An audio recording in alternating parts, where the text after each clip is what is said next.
Hi, boys and girls. I hope you have been enjoying reading Dogtown. It's Miss Dixon here from Rich Acres, and today we will be reading chapters 46 through 50. I hope you have your trusty bookmark. Chapter 46, A Yorkie Named Marlene.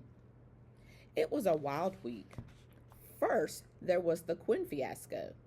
Then a Yorkie named Marlene arrived in Dogtown.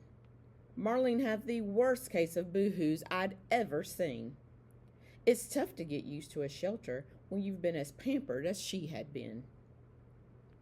Marlene had slept on a silk pillow, and she was wheeled around in a baby carriage. She had dozens of coordinating jackets, hats, and booties, pajamas that matched her humans, and a costume for every holiday. She even had a Christmas stocking embroidered with her name on it. Not only that, her human carried diaper wipes and toilet paper in her pocket. You know why, right? But Marlene's human had gone to the great dog show in the sky, and none of Marlene's relatives wanted to wheel Marlene around in a baby carriage and wipe her tail end with toilet paper. So she came to us. Poor Marlene didn't understand that her human wasn't coming back.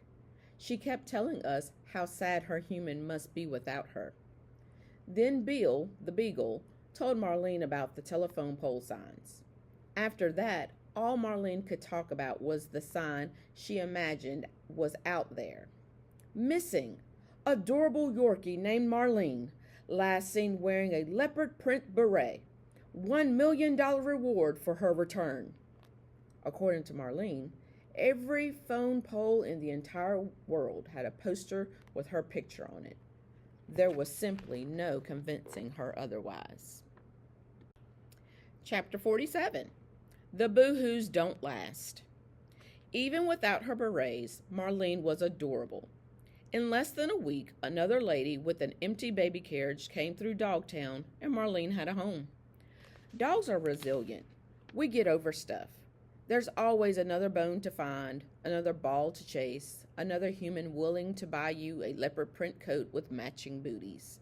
The boohoos don't last. Chapter 48, My Dinner with Mouse. With all of this going on, I hadn't had time for a leisurely dinner with Mouse in nearly a week. I'd been dropping off his kibble and hurrying back to deal with one calamity after another. Finally, things calmed down enough for us to meet for dinner. Metalhead generally stayed on the opposite side of his pen, absorbed in his manual. He had a pencil in his mouth, and sometimes he took notes. But that night, his nose was pressed through the chain link, watching as I arranged the coffee cup lid we used as a table. "I need your assistance," Metalhead announced as Mouse came out of his knothole house. I was looking forward to telling Mouse about my day and hearing all about his.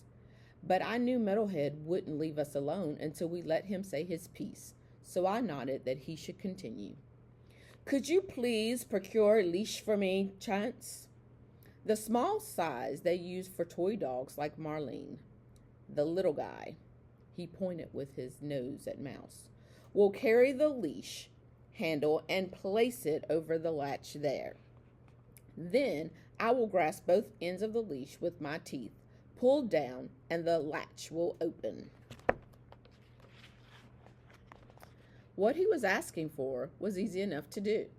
The leashes were hung on pegs behind the front desk. After closing, I could grab one. Mouse's part was also relatively simple. Mouse wouldn't have any trouble climbing the chain link with the leash handle in his mouth. Even so, I wasn't about to go along. "What about Quinn?" I asked. "He's suspended," Metalhead said. "Yeah, but he'll be back." If he does return, then one of you flesh and bloods can read to him." "You know that's impossible," I said. Metalhead's tail whopped the floor in a hard, impatient way. "Forgive me, but I have important business to attend to." I'm not about to help you leave. Quinn needs you, I said. Meadowhead's face was blank, so I couldn't tell what he thought about that. After that, he went back to reading his manual and left Mouse and me to enjoy our dinner in peace. Chapter 49. The List. The next day, we had a new crisis. It started when I overheard front desk calling a St. Bernard rescue to see if they could take a 7-year-old St. Bernard. Only one reason front desk would do that.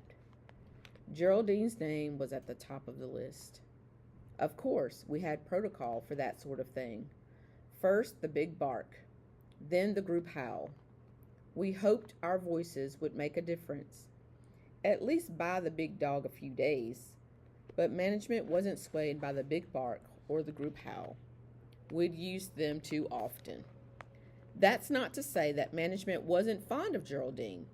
They spotlighted her on the website, moved her to a pin in the front, and talked to a foster home network about her.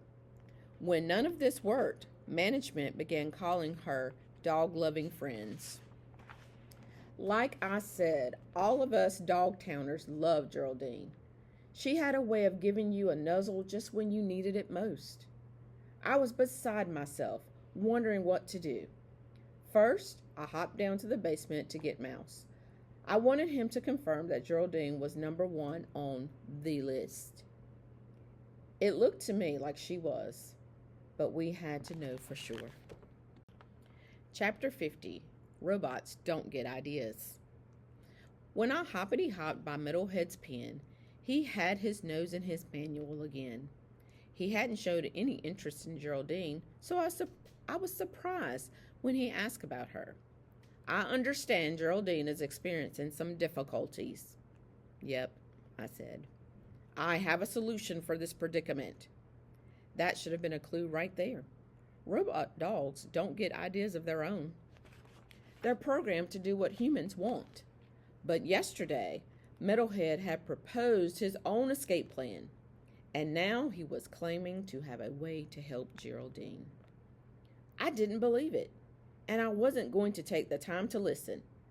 I kept hopping. Didn't even slow down. Meadowhead barked loudly. I ignored him. All I could think about was Geraldine. Boys and girls, I wonder what's going to happen next. See you next time.